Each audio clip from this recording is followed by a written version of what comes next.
Nitin Sangwan, an IRS officer, got the 28th rank in the Civil Services Exam 2015. He's a multi-talented personality and a man of few words. He has a good experience of the ground realities and believes in working at the grassroots level to make changes long term. He comes from a middle-class family of Haryana and is very close to his family. His message to the candidates is to keep trying till the end and to not give up. In conversation with JagranJosh.com, he gave us pointers on clearing the IAS examination. What do you think about the change in IAS prelims exam pattern? Actually पिछले अगर 5 साल की बात करें तो IAS का pattern 2 बार change हुआ है। एक बार जब इन्होंने सी सेट इंट्रोड्यूस किया और ऑप्शनल हटाया तब, और दूसरा अब जब इन्होंने सी सेट को ऑलमोस्ट एक मतलब रिडेंडेंट चीज़ बना दिया है जब से ये ओनली क्वालिफाइंग हो गया है। तो मेरे को लगता है कि जो पहले चेंज हुआ था जब इन्होंने ऑप्शनल हटाया था तो वो एक सही था, बिकॉज जब तक अगर आप एक कॉमन ग्राउंड नहीं रखते सबके लिए तो उस टाइम पे हर एक की कैपेबिलिटी मापना डिफरेंट मापदंड से तो वो थोड़ा डिफिकल्ट हो जाता है। सेकेंडली जो सी सेट इन्होंने इंट्रोड्यूस किया था मेरे हिसाब से वो एक सही स्टेप था, बिकॉज क्योंकि वो एक ऐसी चीज़ है कि जिसको आप एक बार प्रिपेयर कर लेते हैं लाइफ में तो उसके बाद आपको बार बार पढ़ने की आवश्यकता नहीं होती। तो इससे ये होता है कि जब भी आप नेक्स्ट टाइम प्रीलिम देते हैं, इन केस आपका पहली बार क्लियर नहीं हुआ, तो आपके दिमाग पर उतना बोझ नहीं होता जितना कि अगर आप बार बार चीज़ें पढ़नी पड़े आपको। तो प्रीलिम में भी आपके दिमाग पे बोझ रहे, मेंस में भी बोझ रहे और इंटरव्यू के टाइम पे बोझ रहे, तो कहीं ना कहीं कैंडिडेट का एक ये मानसिक उत्पीड़न ही होता है एक तरीके से।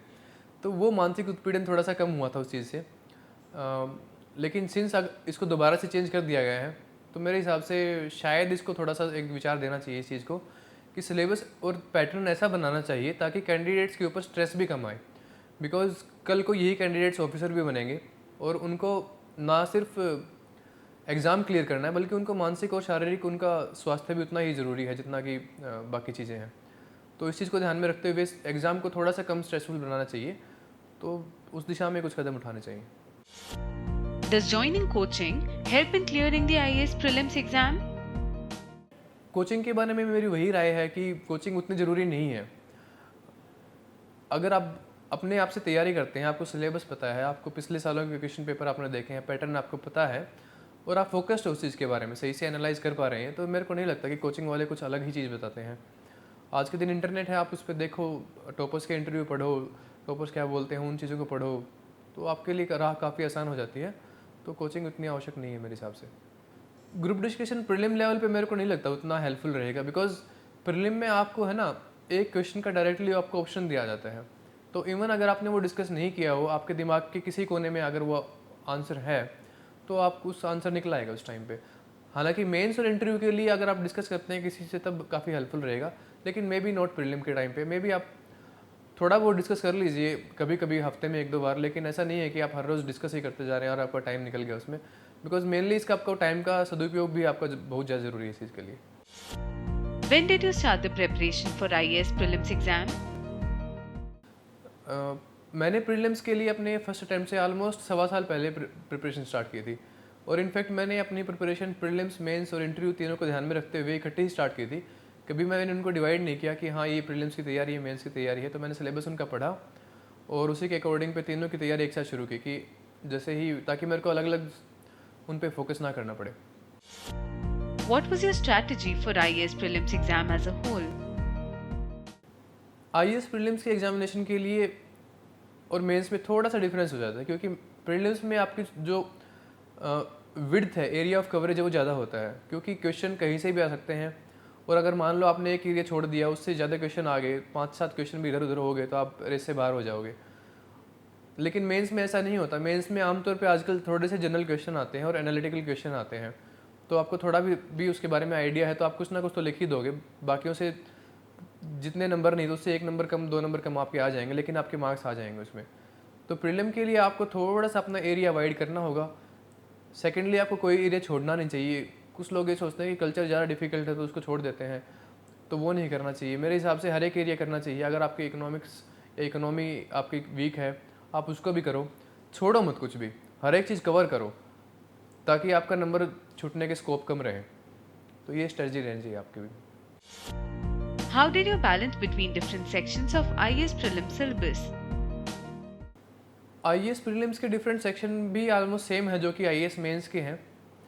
और वो बेसिकली बेसिकली ये पेपर जनरल स्टडीज़ का पेपर है, ना कि मतलब कोई स्पेशलाइज नॉलेज आपको इसके चाहिए। तो बेसिकली आपको है ना हर चीज़ के बारे में पता ज़रूर होना चाहिए, मे बी आप उसमें पीएचडी ना करो, उसके बारे में बहुत डीप से आपको पता ना हो। तो इसीलिए बेसिक बेसिक जो मटेरियल है, चाहे वो एनसीईआरटी की बुक्स हों, चाहे वो कोई और स्टैंडर्ड बुक हो, आप उनको थोरोली पढ़ो पहले एक तो। सेकेंडली उसके बाद जो इसका दूसरा डायनेमिक सा पोर्शन है जो करंट अफेयर्स वगैरह का है, तो आप उस पर भी अच्छे से ध्यान दो। किसी भी एक एरिया को वीक ना छोड़ो कि हाँ मेरा स्टैटिक पोर्शन पूरा अच्छा है तो इसलिए मैं करंट थोड़ा ढीला छोड़ देता हूँ, तो इसमें 50% मार्क्स ही लेने, पास ही होना है। क्योंकि यू नेवर नो कि कौन सा एरिया थोड़ा डिफिकल्ट किस साल आ जाएगा। तो आप रिस्क ना लें इसमें इतना ज़्यादा, क्योंकि प्रीलिम एक बार फेल हो गए तो आपकी वो साइकिल दोबारा से स्टार्ट होने में ऑलमोस्ट 8-9 महीने का गैप हो जाएगा। अगर मेंस इनफैक्ट अगर आपका रह गया तो फिर भी आदमी का हौसला बना रहता है। तो प्रीलिम्स में इसलिए आप कोई गलती ना करें, आपके जो कवरेज है उसको पूरी रखें। What was your strategy to prepare for the GS paper 2, that is CSAT? CSAT में मेरे को ज़्यादा डिफिकल्टी इसलिए नहीं हुई क्योंकि मैंने पहले एमबीए किया हुआ है। तो एमबीए का जो एंट्रेंस एग्जामिनेशन होता है उसके लिए मैं पहले तैयारी कर चुका था और वही ऑलमोस्ट सी सेट में आता है, तो इसलिए मेरे को ज़्यादा डिफिकल्टी नहीं हुई। How far is English necessary in fulfilling the work responsibilities of a civil servant? English ना केवल सिविल सर्वेंट्स के लिए, मेरे को लगता है कि आज के दिन हर एक फील्ड में ज़रूरी हो गई है, चाहे हम इस बात को स्वीकारें चाहे ना स्वीकारें। चाहे वो सिविल सर्विसेज हो, चाहे वो प्राइवेट सेक्टर हो, इवन चाहे आपको बाहर नौकरी करनी है, कहीं पे भी, चाहे स्कूलों में ही लगा लो। इवन गवर्नमेंट भी आज के दिन स्कूलों में अंग्रेजी के ऊपर पूरा फोकस कर रही है, क्योंकि उसका रीज़न ये है कि ये पूरी दुनिया में बोली जाने वाली भाषा है। और आज के दिन चाहे कोई भी जानकारी हो वो अंग्रेजी में तो अवेलेबल है ही है, इसलिए आपको अंग्रेजी आनी ही चाहिए। और ये अंग्रेजी और हिंदी की डिबेट नहीं होनी चाहिए जो कि एक बन जाती है मतलब सिविल सर्विसेज की तैयारी के दौरान।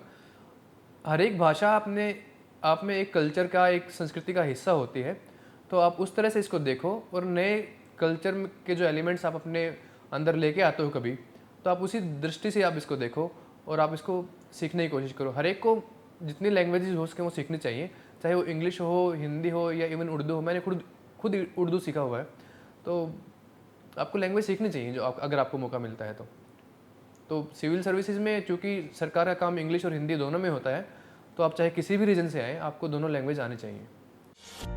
What suggestions would you like to give to the future candidates for IAS prelims?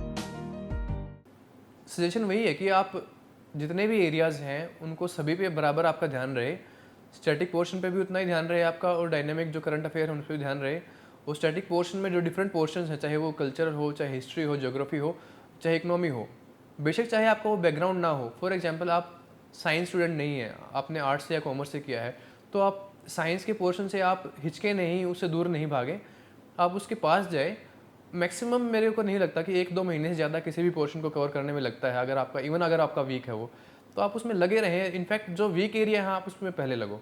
अगर आपको कल्चर में कंफर्टेबल नहीं है तो आप 2 महीने पहले उसमें लगाओ। जब आप कंफर्टेबल हो जाए सब में, तब आपके आत्मविश्वास कुछ अलग ही होगा। सो फॉर मी मतलब सभी इकट्ठे ही गए, मैंने तैयारी अपनी इकट्ठी ही की, सभी को डिफरेंशिएट नहीं किया, बिकॉज सिलेबस प्रीलिम का और मेंस का सेम रहता है। हालांकि उनका जो एक तरीका होता है परीक्षा का वो डिफरेंट होता होगा, लेकिन सिलेबस सेम ही है दोनों का।